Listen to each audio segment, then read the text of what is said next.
Welcome to Good Friday. We've come to the end of Holy Week.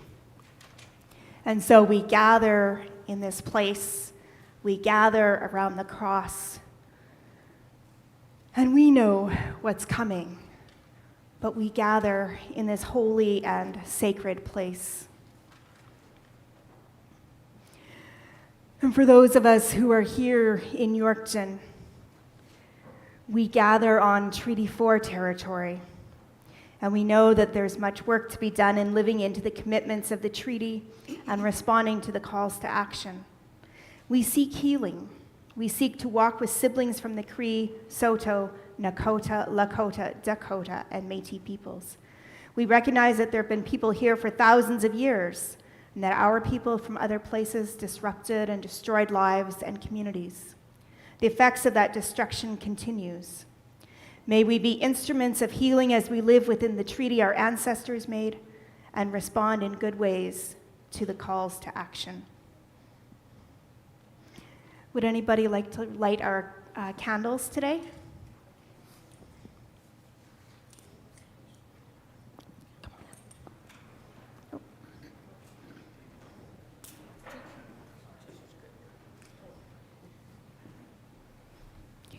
So I'm going to let you light the Christ candle, and then Alex can light the other one, okay? Okay. We light the Christ candle, reminding us of Christ in this place. We light the peace candle, reminding us of our own commitments to work for peace and justice, sharing God's love in all creation.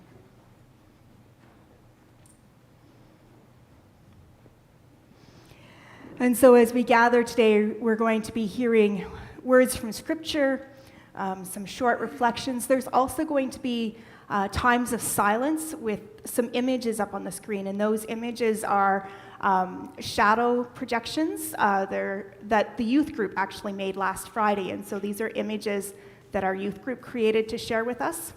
And so when you see the black and white pictures, just take a few moments and sit in the silence as you absorb the words of this time. So today we're going to be singing a number of hymns, and Good Friday is the only time we get to sing Good Friday hymns, so they may be unfamiliar, but I invite us to do our best with these hymns to listen and absorb the words as they take us into the story. And so our first hymn that we're going to sing is Shadows Gather Deep and Cold.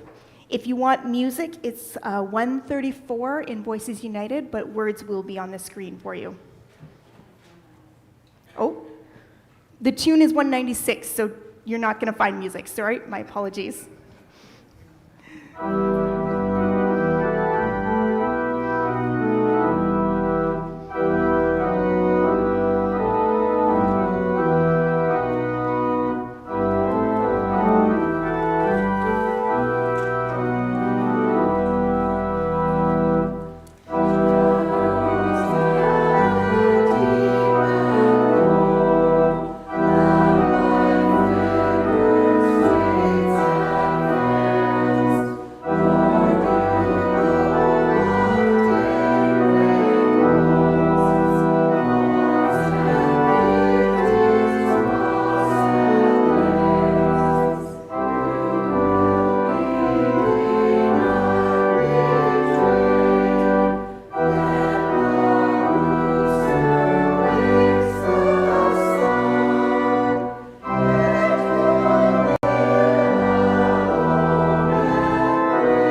And Margaret's going to be reading our scriptures for us this morning.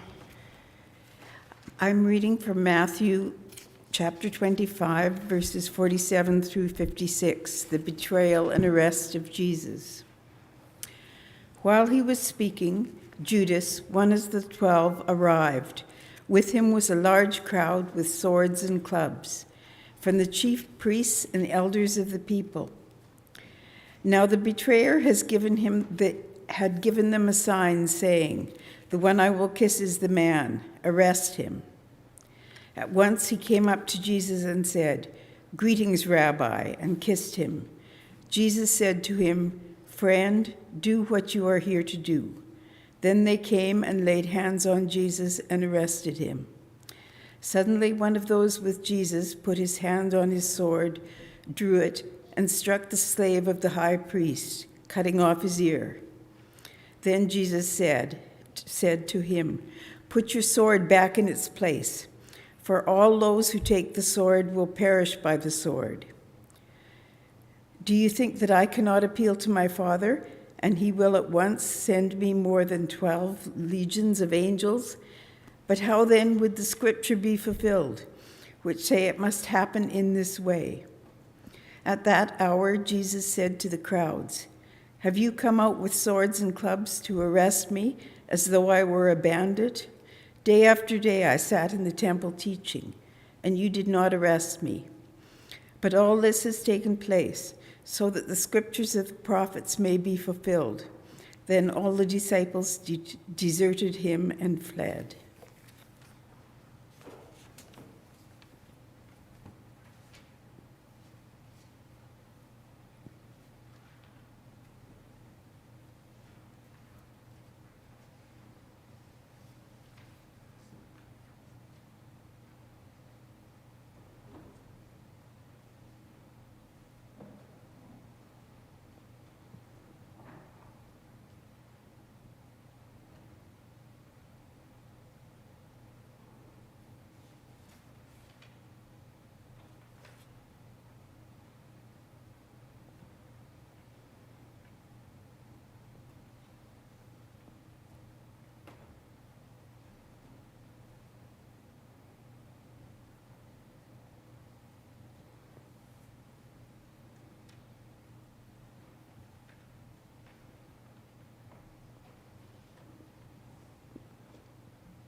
I'm an old woman now, and those days seem like a lifetime ago.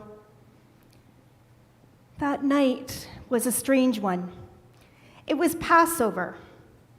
We had shared a meal, and Jesus was in a strange mood. He told us that Judas would betray him, and that all of us would desert him. He broke the bread, passed it around, telling us that it was his broken body. And then he passed the wine around and told us it was like the lifeblood flowing out of his body. It was an awkward and uncomfortable meal. None of us knew how to respond, except to protest that he was wrong. We tried so hard to lift his spirits, but nothing worked. He was just more adamant that these things would happen, and more annoyed that we didn't understand. Finally, someone suggested fresh air to take away some of the tension that had come between us. We went to Gethsemane so Jesus could pray. It was a calming place with olive trees. It was quiet. We were relaxing and talking quietly among ourselves while Jesus prayed. And then there was a commotion, and Judas arrived. He had a whole crowd of people with him. There were the chief priests, the elders, others that they had encountered along the way. They came with swords and clubs as if Jesus were a dangerous criminal. Judas walked straight up to Jesus and kissed him. And then there was confusion and struggle. I don't know who exactly pulled a sword and started swinging wildly. A slave's ear got cut off in the process. But Jesus remained calm and quiet. Put away your swords. He spoke quietly, but we all heard it, and there was silence. Jesus stepped forward and allowed himself to be led away. We all turned and ran for our lives. Oh, yes, I remember that day. It was the day life changed forever.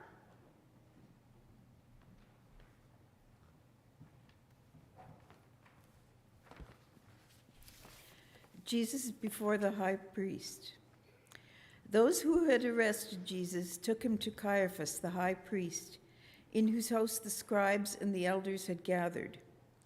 But Peter was following him at a distance, as far as the courtyard of the high priest. And going inside, he sat with the guards in order to see how this would end. Now the chief priests and the whole council were looking for false testimony against Jesus, so they might put him to death, but they found none, though many false witnesses came forward. At least 2 came forward and said, "This fellow said, 'I am able to destroy the temple of God and build it in 3 days.'" The high priest stood up and said, "Have you no answer? What is it that they testify against you?" But Jesus was silent. Then the high priest said to him, "I put you under oath before the living God. Tell us if you are the Messiah, the Son of God." Jesus said to him, "You have said so. But I tell you, from now on you will see the Son of Man seated at the right hand of power and coming on the clouds of heaven." Then the high priest tore his clothes and said, "He has blasphemed. Why do we still need witnesses? You have now heard his blasphemy. What is your verdict?" They answered, "He deserves death." Then they spat in his face and struck him, and some slapped him, saying, "Prophesy to us, you Messiah. Who is it that struck you?" I ended up hanging out with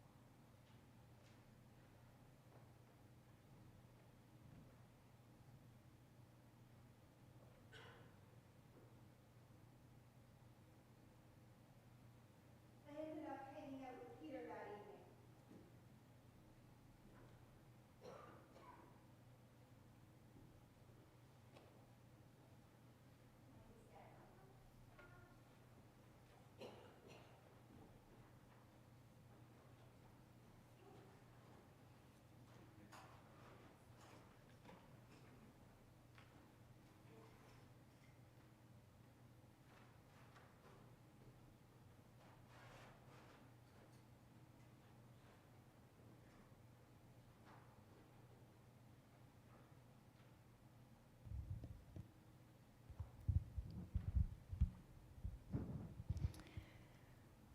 I ended up hanging out with Peter that evening.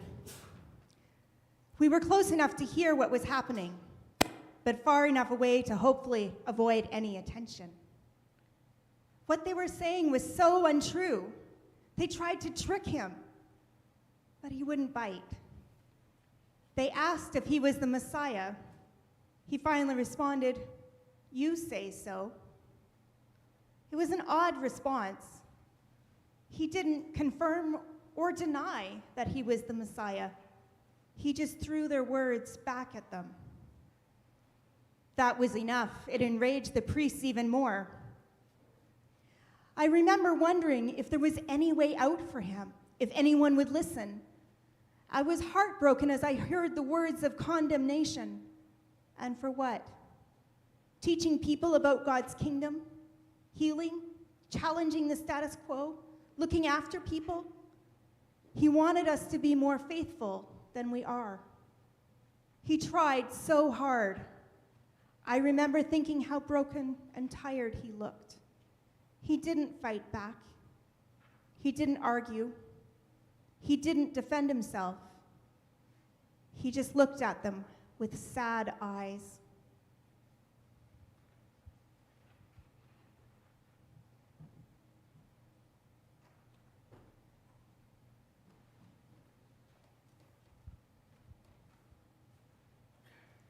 And we're going to sing, this is Love That Clothes Itself with Light. If you want music, it's Voices United 137.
Peter's denial of Jesus.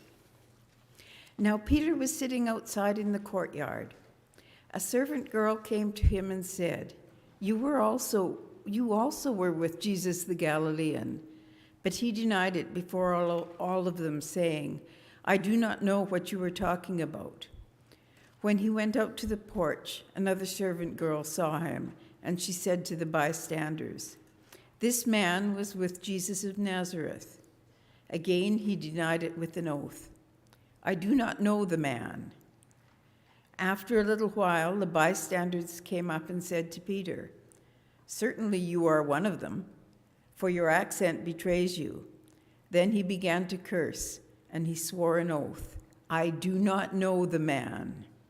At that moment the cock crowed. Then Peter remembered what Jesus had said, "Before the cock crows, you will deny me 3 times."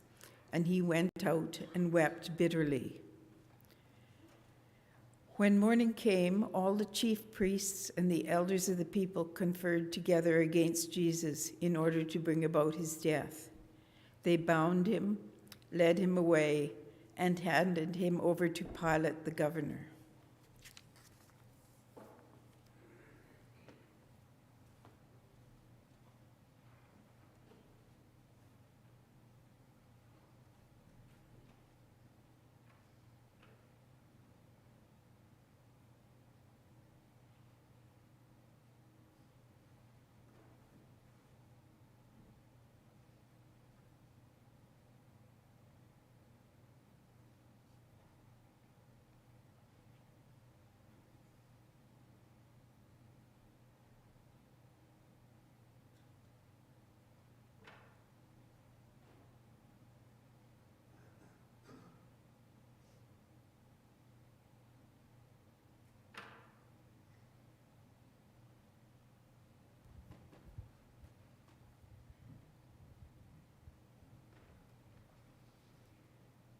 Peter and I had been hoping no one would notice us. We sat quietly in our distress and watched as the false testimonies were given. We hoped somebody would speak up for Jesus. "Help him," I prayed silently through my tears, but no one came. And then it happened. Someone noticed us. A servant girl, I think. She spoke to Peter and accused him of knowing Jesus. Peter denied it. It was just too risky to do otherwise. We thought we should leave, find somewhere safer. We headed outside, but the servant girl wouldn't let it go. She followed us, called attention to us, told everyone that we were with Jesus. Peter again said it wasn't true. Someone else heard the commotion and chimed in, accusing us of being friends with Jesus. And again, Peter denied even having met Jesus. And then we heard it. The terrible sound of the rooster crowing. I knew that we had failed Jesus in his hour of need. We all had protested that we wouldn't abandon him. And yet, here I was listening to the rooster. There was nothing I could do now but cry harder. I couldn't help him. I couldn't help myself. The suicide of Judas. When Judas, his betrayer, saw that Jesus was condemned, he repented and brought back the 30 pieces of silver to the chief priests and the elders. He said, "I have sinned by betraying innocent blood." But they said, "What is that to us? See to it yourself." Throwing down the pieces of silver in the temple, he departed, and he went and hanged himself. But the chief priests, taking the pieces of silver, said, "It is not lawful to put them into the treasury, since they are blood money." After conferring together, they used them to buy the potter's field as a place to bury foreigners. For this reason, that field has been called the Field of Blood to this day. Then was fulfilled what had been spoken through the prophet Jeremiah. And they took the 30 pieces of silver, the price of the one on whom a price had been set, on whom some of the people of Israel had set a price, and they gave them for the potter's field, and as the Lord commanded me.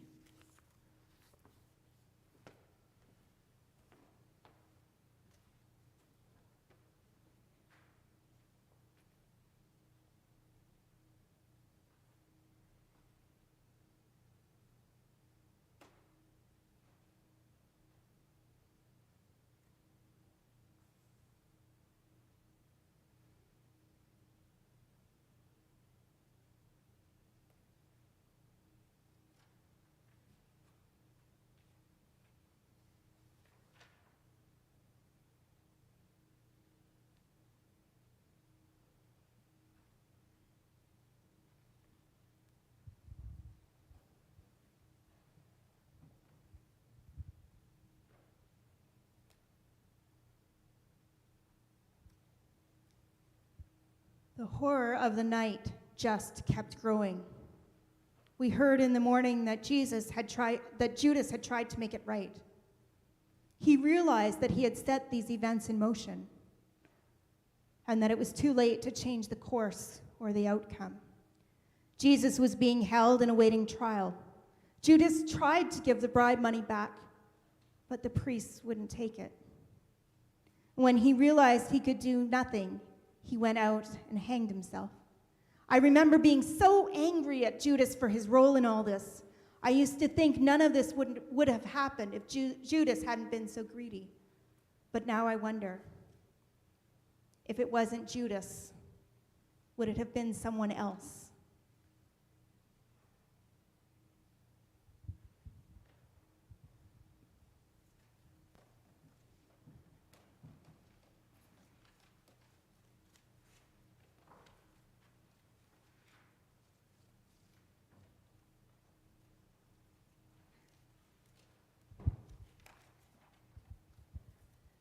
And we're going to sing. This is Ah, Holy Jesus, Voices United 138.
Pilate questions Jesus. Now Jesus stood before the governor, and the governor asked him, "Are you the king of the Jews?" Jesus said, "You say so." But when he was accused by the chief priests and elders, he did not answer. Then Pilate said to him, "Do you not hear how many accusations they make against you?" But he gave no answer, not even to a single charge, so that the governor was greatly amazed. Barabbas or Jesus? Now at the festival, the governor was accustomed to release a prisoner for the crowd, anyone whom they wanted. At that time, they had a notorious prisoner called Jesus Barabbas.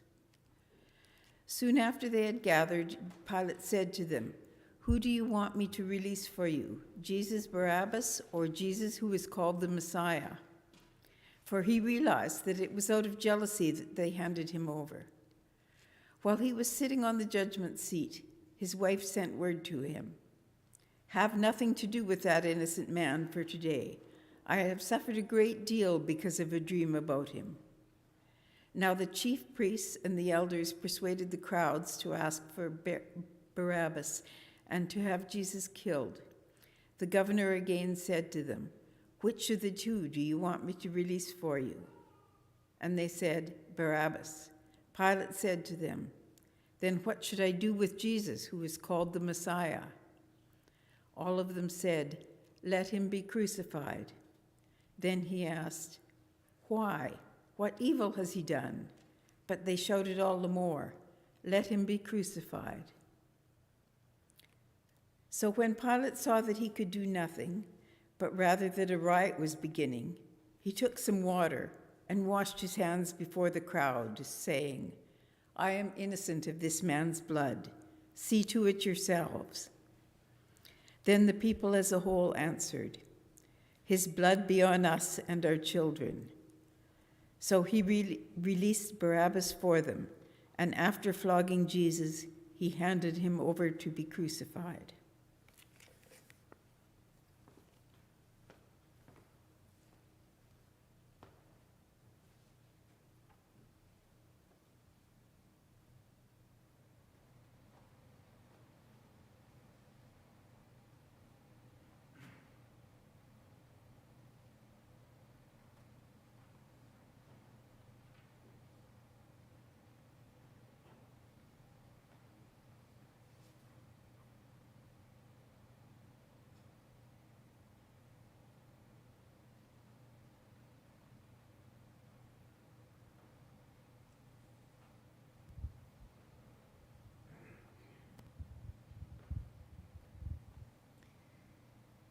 In the morning, Jesus was taken to Pilate, the Roman governor. I thought for sure Pilate would see sense and say out at this. At least then Jesus would have had a chance. I watched and listened, hoping for a miracle. Pilate did see a way out. He gave the crowd a choice: Jesus, who wasn't really a criminal, or Barabbas, the murderer. I was certain the crowd would choose Jesus. He wasn't dangerous. If anything, he made the world a better place. I silently gave thanks that Pilate had given such a clear choice. I waited for what was to come, a reunion with the one I love. And then I could hear the chanting start, quiet at first, and then louder as it spread throughout the crowd. I screamed in horror. They were going to choose Barabbas instead of my beloved Jesus. How could they?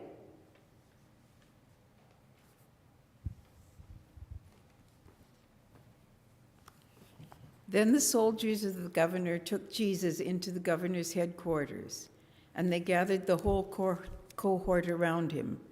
They stripped him and put a scarlet robe on him. And after twisting some thorns into a crown, they put it on his head. They put a reed in his right hand and knelt before him and mocked him, saying, "Hail, King of the Jews!" They spat on him and took the reed and struck him on the head. After mocking him, they stripped him of the robe and put his own clothes on him. Then they led him away to crucify him. As they went out, they came upon a man from Cyrene named Simon. They compelled this man to carry his cross. And when they came to a place called Golgotha, which means place of a skull, they offered him wine to drink, mixed with gall. But when he tasted it, he would not drink it. And when they had crucified him, they divided his clothes among themselves by casting lots.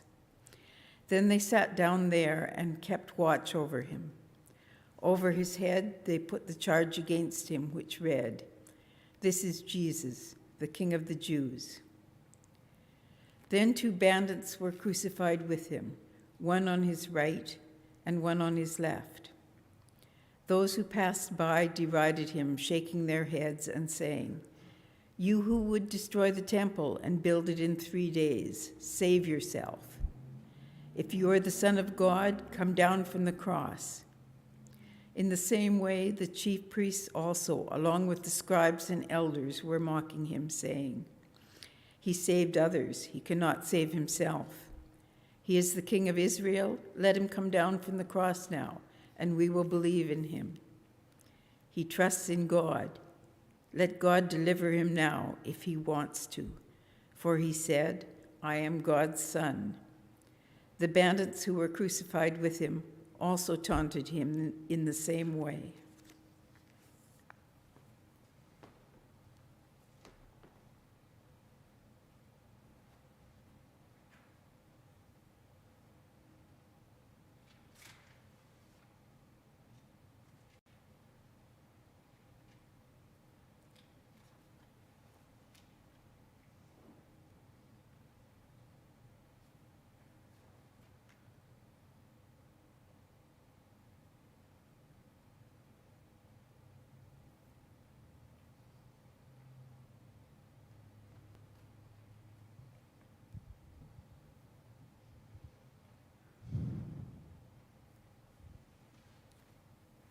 Jesus was so weak, and the blood was pouring off of him.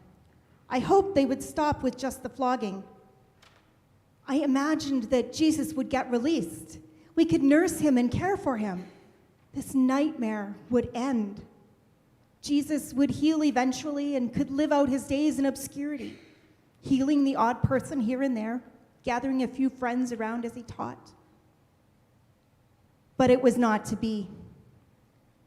They put a crown made of thorns on his head, called him King of the Jews. He never claimed to be a king. It was just those priests who were so jealous of him. They were afraid of his power and of losing theirs. They planted a few choice rumors to make their story credible and give it just enough weight to worry the Romans. And it worked. They killed him. Once this all started, there was nothing we could do to stop it. I wish I had spoken up when I had the chance. Maybe in the garden when they arrested him. Maybe when all the false witnesses appeared out of nowhere so that he would be condemned. It just felt so scary to speak up.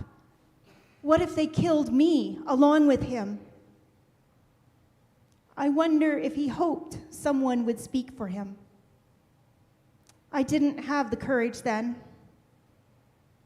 I was a shy young woman when all this happened. But I've thought lots about those days. It was such an injustice that someone who just wanted the world to be kinder, gentler, safer, someone who wanted those things was killed. I've often thought all it would have taken was a handful of hopeful voices to speak for him. I don't know if I could have saved him, but at least I could say I tried, and that's something.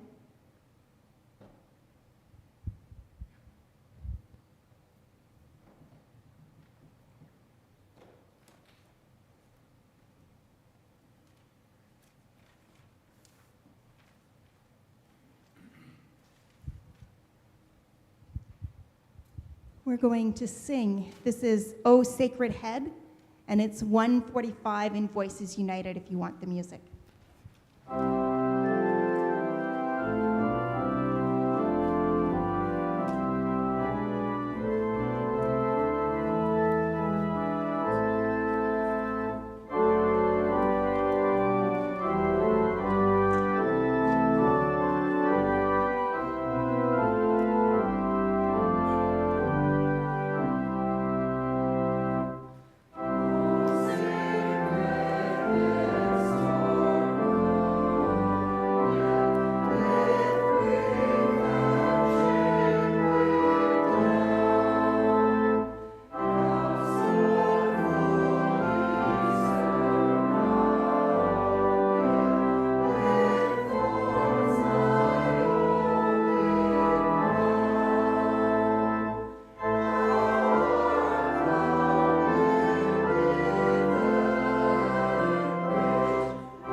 From noon on, darkness came over the whole land until 3 p.m.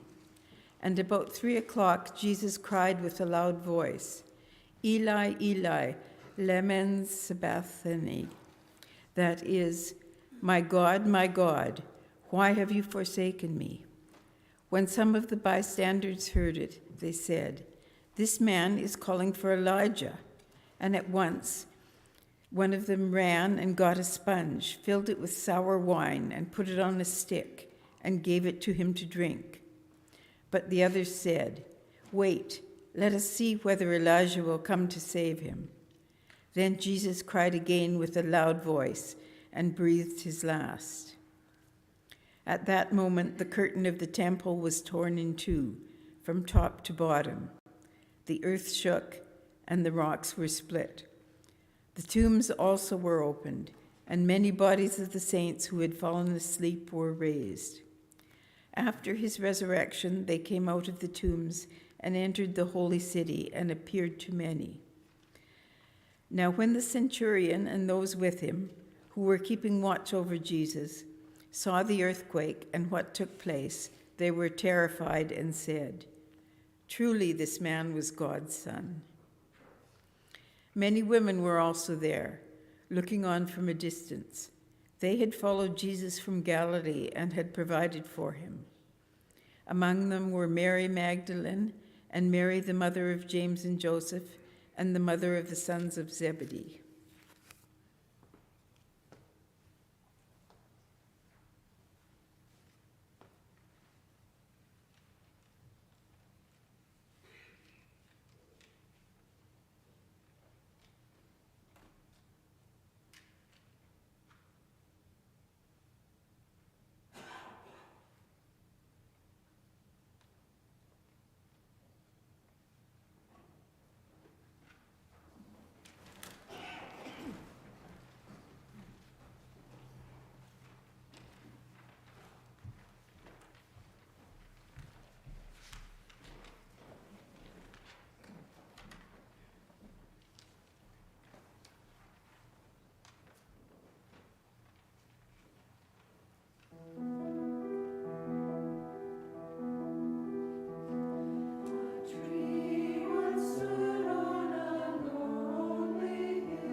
And finally, the end came.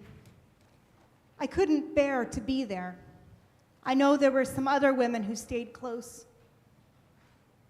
But after everything that I had done and not done, I didn't feel right. It wasn't right for me to be there. And so I stayed away where it was safer. I hoped none of it was true, and I would wake soon from this nightmare. I felt the earthquake, though. They told me it happened the moment he died. It was at that moment that my heart finally broke, and I understood. It wasn't just about him. It was about the whole world and all the people who would hear his message. I knew that this would happen again and again through the years. The poor suffering in silence with no one to speak with for them. The powerful using their words, their money, their position to silence and intimidate. I knew the message couldn't die with Jesus.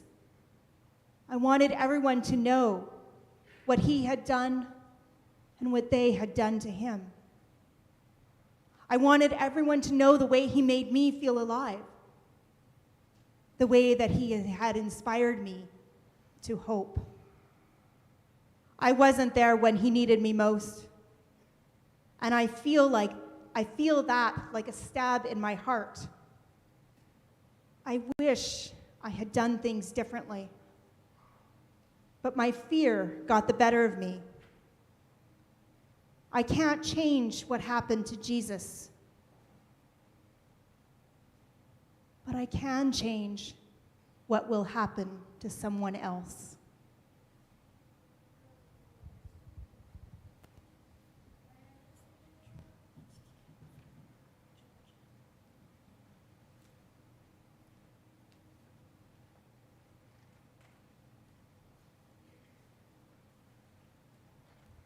We're going to sing, Were You There? Voices United 144. Were you there? Were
When it was evening, there came a rich man from Arimathea named Joseph, who was also a disciple of Jesus. He went to Pilate and asked him for the body of Jesus. Then Pilate ordered it to be given to him. So Joseph took the body and wrapped it in a clean linen cloth and laid it in his own new tomb, which he had hewn in the rock. Then he rolled a great stone to the door of the tomb and went away. Mary Magdalene and the other Mary were there, sitting opposite the tomb. The next day, that is, after the day of preparation, the chief priests and Pharisees gathered before Pilate and said, "Sir, we remember what that impostor said when he was still alive. After 3 days I will rise again. Therefore, command that the tomb be made secure until the 3rd day. Otherwise his disciples may go and steal him away and tell the people he has been risen from the dead. And the last deception would be worse than the first." Pilate said to them, "You have a guard of soldiers. Go, make it as secure as you can." And they went with the guard and made the tomb secure by sealing the stone.